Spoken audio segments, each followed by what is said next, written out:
ইরানের নতুন supreme leader حضرت آیت الله العظما سید مجتبی خامنه ای. You mean the new supreme leader? Syed Mostafa Ali Khamenei, যাকে গত কয়েক বছর ধরে কেউই কখনোই দেখেনি এবং তার কণ্ঠ কখনো শুনেনি, কিন্তু যেই তার নাম সুপ্রিম লিডারের জন্য সামনে আসে, is Iran's new supreme leader. আমেরিকার ডোনাল্ড ট্রাম্প এই নাম শুনেই مجتبی خامنه ای. এটিকে প্রত্যাখ্যান করে দেন। We think it's going to lead to just more of the same problem for the country. So I was disappointed to see their choice. কারণ সাধারণ মানুষ তো এই মোস্তফাকে চেনে না, কিন্তু আমেরিকার CIA এবং ইসরায়েলের মোসাদ খুব ভালোভাবেই জানে মোস্তফা খামেনাই আসলে কে, এবং তারা সেটাও জানেন এর আগে মোস্তফার বাবা Ali খামেনাই। Ayatollah Khamenei had the final say on everything in Iran, the most powerful figure in the country. একজন খুব সাধারণ এবং শান্ত মানুষ ছিলেন, কিন্তু এখন এই নতুন সুপ্রিম লিডার মোস্তফা খামেনাই তার বাবার সম্পূর্ণই বিপরীত। বরং তিনি ছোটবেলা থেকেই ইরানের সেনাবাহিনীতে একজন সৈনিকের মতো লড়াই করে এসেছেন, এমনকি ইরানের কোনো সেনাবাহিনী তাকে আসল নেতা বলে মনে করেন। এখন ইরানের প্রথমবার এমন একজন সুপ্রিম লিডার এসেছে যিনি একজন আলেম, স্কলারের থেকেও বেশি একজন যোদ্ধা। কিন্তু প্রশ্ন হচ্ছে, মোস্তফা খামেনাই এই পর্যন্ত এলো কিভাবে?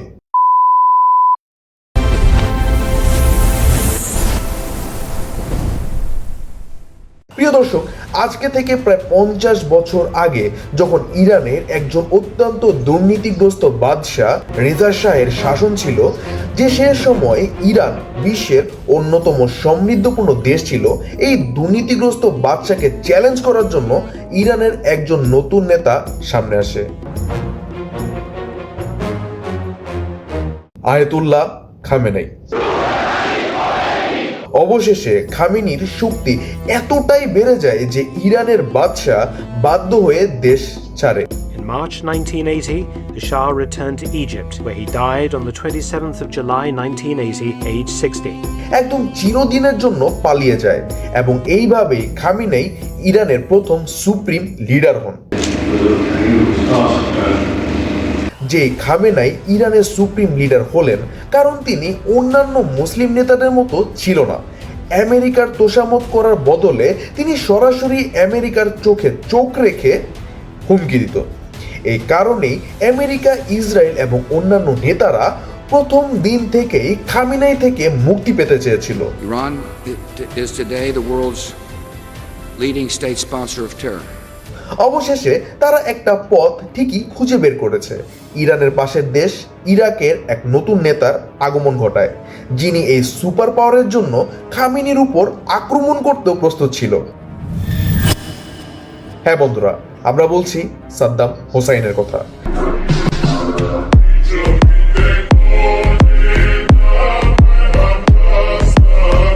এর সাথে সাদ্দাম হোসাইন ইরানের উপর আক্রমণ করে দেয়। ইরাকের ট্যাঙ্কগুলো সীমান্ত পার হয়ে ইরানে ঢুকে পড়ে এবং মুসলমানদের মধ্যে পারস্পরিক যুদ্ধ শুরু হয়। কিন্তু যুদ্ধ শুরু হওয়ার সাথে সাথে হঠাৎ ইরানের প্রেসিডেন্ট একটা বিস্ফোরণে নিহত হয়। এরপর ইরানের নতুন প্রেসিডেন্ট হন Ayatollah Khamenei. আলী খামেনাই। এখন যখন খামেনাই সাদ্দাম হোসেনের সাথে যুদ্ধে ব্যস্ত ছিলেন, তখন তার বাড়িতে 12 বছরের ছেলে মোস্তফা একেবারে সাধারণ শিশুদের মতোই স্কুলে যেত এবং ছোটবেলা থেকেই মোস্তফা ইরানের বড় যুদ্ধকে খুব গভীরভাবে পর্যবেক্ষণ করছিল।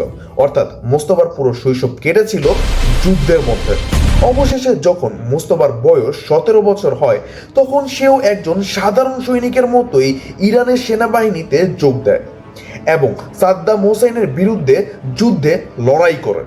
এই সময় মোস্তফা খামেনাই ছিল ইরানের প্রেসিডেন্টের ছেলে, তবুও বলা হয় যে সে একজন সাধারণ সৈনিকের মতোই যুদ্ধের ফ্রন্টে এসে লড়াই করত।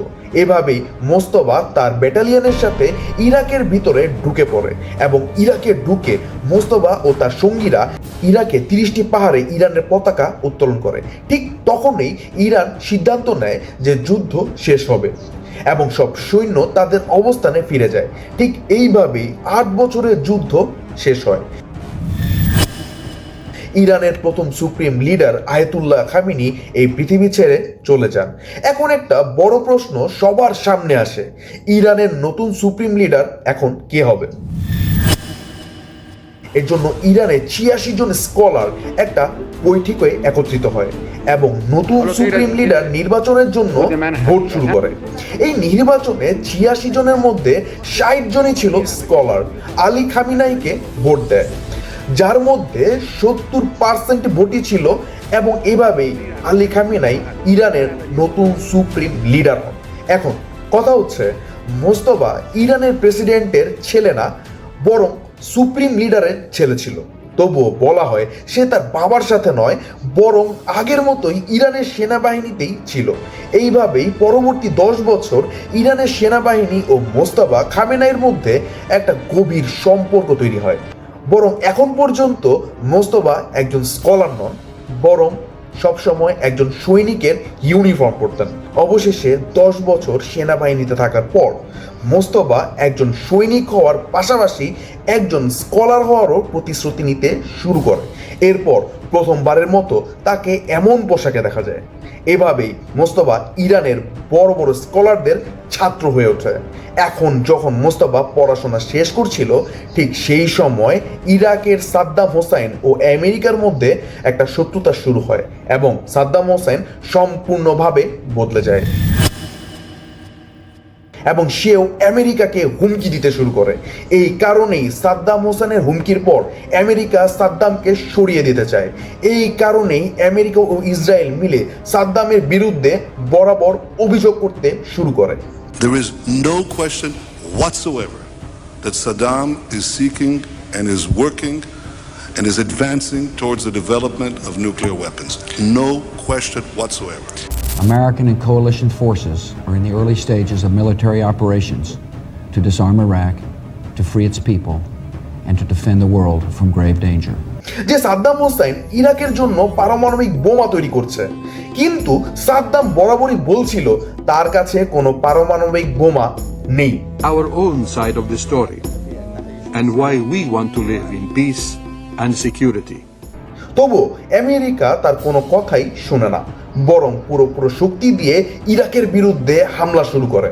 এমনকি ইরাকে লক্ষ লক্ষ মানুষ হত্যা করার পরেও পুরো বিশ্ব দেখলো যে এগুলো ছিল সবই মিথ্যা এবং ইরাকের কোনো পারমাণবিক বোমাই ছিল না। We're not going to be making any nuclear dust in Iran, and we've been strong. I want them to succeed. I want them to end up being a great country, frankly, but they can't have a nuclear weapon. That's the only thing. কিন্তু America এবং Israel তখনও থামেনি এবং ইরাকের পরে এখন ইরানের উপরেও অভিযোগ করতে শুরু করে। Nuclear weapons.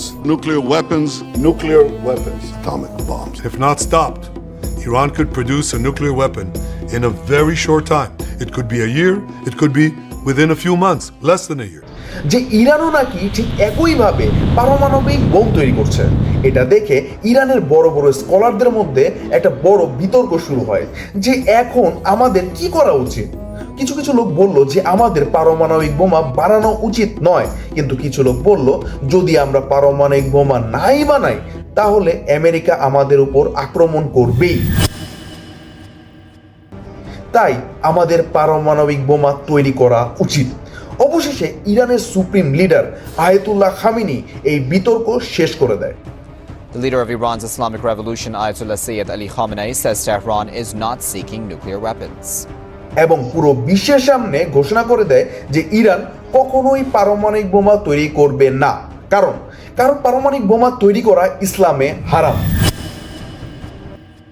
হ্যাঁ, হারাম। دنبال سلاح هسته‌ای نیستیم و اقتدار را در سلاح هسته‌ای نمی‌دانیم. কিন্তু আয়াতুল্লাহ আল খামিনি এই ফতোয়া ইরানের সবাই খুশি ছিল না, বরং কিছু কিছু বড় বড় স্কলার এমনও ছিলেন যাদের মত ছিল যে ইরানের পারমাণবিক বোমা তৈরি করা অবশ্যই উচিত। এবং বলা হয় সেই স্কলারদের সাথে খামেনাই নিজের ছেলে মুজতাবা খামেনিও ছিল, যে চাইতো ইরানও পারমাণবিক বোমা বানায়। কিন্তু এই বিষয়টি ইরান বা ইরানের বাইরে কেউই জানতো না। এমনকি কয়েকটি ছবির বাইরেও মুজতবা খামেনাইকে কেউ কখনো দেখেনি বা শোনেওনি। মুজতবা সুপ্রিম লিডারের ছেলে হওয়া সত্ত্বেও পুরো পৃথিবী থেকে প্রায় অদৃশ্য ছিল। কিন্তু আজ থেকে প্রায় 20 বছর আগে হঠাৎ পৃথিবীতে একটা গোপন সংগঠন উইকিলিকস একটা নথিপত্র প্রকাশ করে, যেখানে লেখা আছে যে মুজতবা খামেনাই, যাকে মিডিয়ায় কেউ কখনো দেখেনি কিন্তু বাস্তবে সে ইরানের সবচেয়ে বড় শক্তিশালী ব্যক্তিদের মধ্যে একজন, যাকে ইরানের সেনাবাহিনী একজন শক্তিশালী ও সক্ষম নেতা মনে করেন। এবং সেই নথিগুলোতে 20 বছর আগেই লেখা ছিল যে সম্ভবত একদিন মুজতবা খামেনি পুরো ইরানের সুপ্রিম লিডার হতে পারে। حضرت آیت الله العظما سید مجتبی خامنه‌ای সৈয়দ মুজতবা হোসেনি খামেনি। কারণ এখন থেকেই ইরানের সেনাবাহিনী ও গোয়েন্দা সংস্থার উপর একটা বড় প্রভাব রয়েছে। এবং এই ফাঁস হওয়া নথিতে এটাও লেখা ছিল যে মুজতবা খামেনাই ইরানের নিউক্লিয়াস প্রোগ্রামের সাথে অর্থাৎ পারমাণবিক বোমা কর্মসূচির সাথে গভীর সম্পর্ক আছে। এবং এখান থেকেই আজ থেকে 20 বছর আগে থেকেই আমেরিকা ও ইসরায়েল মুজতবা খামেনাইয়ের প্রত্যেকটি পদক্ষেপ পর্যবেক্ষণ করতে শুরু করে। কিন্তু এই নথি ফাঁস হওয়ার পরে মুজতবা খামেনাই সব মিডিয়া ও সব ক্যামেরা থেকে দূরে থাকতো। গত 15 বছর ধরে মিডিয়া মুজতবা খামেনাইয়ের কয়েকটা ছবি ছাড়া আর কিছুই পায়নি। মিডিয়া থেকে অদৃশ্য থাকার পরেও কয়েক বছর আগে আমেরিকা মুজতবা খামেনাইয়ের উপর কঠোর নিষেধাজ্ঞা আরোপ করে। You mean the new supreme leader? You mean the son? How can there be in Iran? Well, I don't want to say that, but you know, I was disappointed because we think it's going to lead to just more of the same problem for the country. So I was disappointed to see their choice. কারণ তারা জানতো মুজতবার এখন ইরানের সেনাবাহিনীর ও গোয়েন্দা সংস্থার উপর একটা বড় ধরনের প্রভাব আছে। আর কয়েক বছর আগেই যখন ইসরায়েলি বারবার বলতে শুরু করলো যে তারা ইরানের উপর আক্রমণ করবে এবং এর জন্য তারা আমেরিকার উপরও চাপ প্রভাব করতে শুরু করে, এই যে আমেরিকা ইরানের উপর আক্রমণ করুক, তারা বলতো যে আমাদের এই দেশকে কোনোভাবেই থামাতে হবে। এটা দেখে ইরানের গোয়েন্দা প্রধান বলেছিলেন, আমরা জানি আমাদের সুপ্রিম লিডার পারমাণবিক বোমা তৈরির বিরুদ্ধে একটা ফতোয়া রয়েছে, হারাম। কিন্তু যদি আমেরিকা ও ইসরায়েল আমাদের এইভাবে সব দিক থেকে ঘিরে ফেলে এবং আমাদের সব পথ বন্ধ করে দেয়, তাহলে আমরাও চুপ করে বসে থাকবো না, বরং কোণঠাসা বাঘের মতো আমরা আবারও পারমাণবিক কর্মসূচি শুরু করব, নিউক্লিয়ার প্রোগ্রাম। এবং অবশেষে সুপ্রিম লিডারের উপদেষ্টা আলী লরিজানি ঘোষণা করেন, যদি আমেরিকা আমাদের উপর আক্রমণ করে তাহলে আমাদের কাছে আর কোনো বিকল্প থাকবে না এবং আমরাও নিউক্লিয়ার কর্মসূচি আবারও শুরু করব। কিন্তু তবুও আমেরিকা ইরানের কথা শুনেনি এবং আমেরিকা ও ইসরায়েল মিলে ইরানের উপর আক্রমণ করে, ইরানের নিউক্লিয়ার কেন্দ্রগুলোকে লক্ষ্য করে হামলা করে। এবং এই হামলার প্রথম দিনেই মুজতবা খামেনাই তার বাবা এবং সুপ্রিম লিডার আলী খামেনাইকে হারান। তিনি শহীদ হন। এই হামলায় মুজতবার মাও শহীদ হন। এরপর মুজতবার স্ত্রীও এই হামলায় শহীদ হয় এবং এই হামলায় তার ছেলেও শহীদ হয়। অর্থাৎ কয়েকদিনের মধ্যেই মুজতবার পরিবারের 3 প্রজন্ম শহীদ হয়ে যায়। এখন আলী খামেনাইয়ের পরে যখন ইরানের সুপ্রিম লিডার ছিল না, বলা হয় ইরানের সব মানুষ তখন একজন মানুষের দিকেই তাকিয়ে আছে যে এই যুদ্ধের মধ্যে দাঁড়িয়ে ইরানের পতাকা কে তুলে ধরবে এবং ইরানের মানুষকে আমেরিকা ও ইসরায়েল থেকে কে রক্ষা করবে। এই কারণেই রাস্তা বাজারে সব জায়গায় মুজতবা খামেনাইয়ের স্লোগান দিতে শুরু করে। কিন্তু সেই সময় ইসরায়েলও ঘোষণা করেছিল যে আলী খামেনাইয়ের পরে যেই নতুন সুপ্রিম লিডার হবে তাকে আমরা আগের মতোই হত্যা করব। কিন্তু মোস্তফা তার পুরো পরিবার হারানোর পরও পিছিয়ে যাওয়ার মানুষ নয়। এই কারণে ইরানের নতুন সুপ্রিম লিডার নির্বাচনের জন্য স্কলাররা একত্রিত হয়।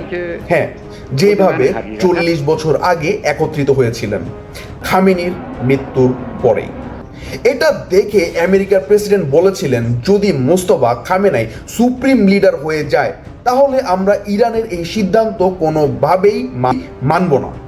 ডোনাল্ড ট্রাম্প মোস্তফাকে থামানোর জন্য বরাবরই হুমকি দিতে থাকে। We think it's going to lead to just more of the same problem for the country. So I was disappointed to see their choice. সে বলে, আমি মনে করি এতে দেশের জন্য এই সমস্যা চলতেই থাকবে। কিন্তু হুমকির পরেও ইরানের স্কলাররা কোনোভাবেই থামেনি এবং 88 জন স্কলার ভোট দিয়ে ঘোষণা করেন আজ থেকে ইরানের নতুন সুপ্রিম লিডার আর কেউই নন বরং আলী খামেনাইর ছেলে সৈয়দ মুস্তফা আলী খামেনাই। বন্ধুরা, আজ এতটুকুই। ভিডিওটি ভালো লাগলে অবশ্যই আমাদের চ্যানেলকে সাবস্ক্রাইব করে দিবেন। আর হ্যাঁ, আমাদের পরবর্তী ভিডিও আসছে ইরানের শহীদ সুপ্রিম লিডার আলী খামেনাইয়ের উপরে। সাবস্ক্রাইব।